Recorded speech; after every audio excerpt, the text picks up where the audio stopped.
غونډې په اړه څه وایي؟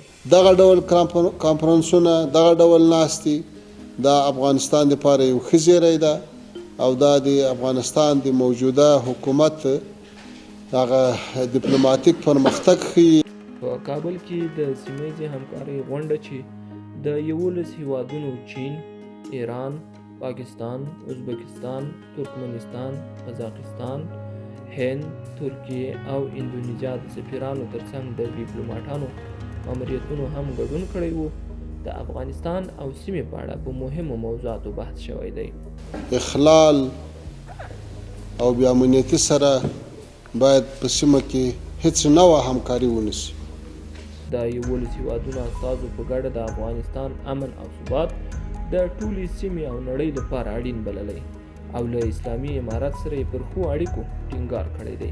له روسیې تر چینه، بیا له ایران او تر پاکستان او ګاونډیو هیوادو ټولو په دې تاکید ده چې سیمه یو له بل سره همکاره وي، یو له بل سره وصل وي او په دې کې بیا افغانستان د تجارت او د ترانزیت په برخه کې مرکزي رول ولري.